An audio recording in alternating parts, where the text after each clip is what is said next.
you mentioned training for SEs. There isn't any. Most SEs have to learn on their own. So I guess my question to Dave is, if you have a brand new SE on your team, how do you provide the training or support that is needed to actually be a partner to your sales counterpart? It is true, Ramsey. I've only worked for one company throughout my career that really forced SEs to be part of the sales training with sales reps. They did not break them apart. I think me being part of that organization really helped my maturity as a sales engineer and as a selling professional, right? Because it's made me a stronger salesperson. I think when new folks come on board, to me, there's a couple of things.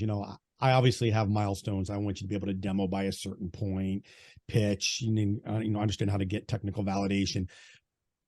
But in order to do all of that, you also need to understand your business, as I mentioned earlier. So it's time spent with your rep. It's communication. If I'm not talking to my reps every day, something's not right. If not once, multiple times, right? Because it's just not, me getting prepped for a customer. Like I said, it's understanding the whole business and strategizing. And sales is not consistent. So we're always adjusting and trying new things. It's a bit of trial and error in a lot of ways. And then when you're going to do that well with your selling counterpart is constant communication, just to strategize and try these new things. Okay. I guess the question now is for both of you, whoever wants to answer it. What do you do if someone's not advancing at a level that your expectation, or maybe your expectation, Mike, is different than Dave's expectation? Mm-hmm. How do you manage that? This SE is not advancing to my expectation, but Dave's okay with it. Well, I would say it is the communication.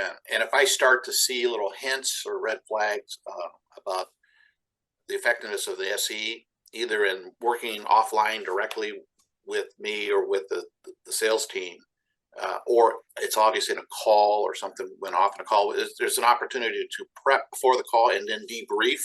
I think it's important to say, hey, by the way, when the customer said this, I noticed you jumped in with this and this. I tried to reel this back because, so you talk about, so they understand your style and what you're looking to do.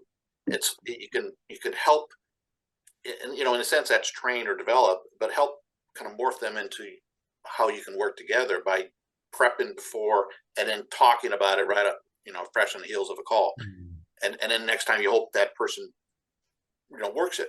What I find mostly is SEs are sharp and bright people. Otherwise they wouldn't be in these jobs. And so typically it's a matter of them kind of understanding the dynamics of working with that rep. And or I think the rep has to kind of adjust to see, look, this person is really heavily emphasized in this area. I'm going to leverage that. So I think there has to be some good reading by the AE. So if you're a salesperson that just, one size fits all, you don't have any nuance to you, that's a problem. And I'm sure Dave's run across those types. Yeah. And I tell you, as a nuanced salesperson, I think I could probably work with any type of SE and realize I can take some to a limit, but I can still work with it because most SEs are workable.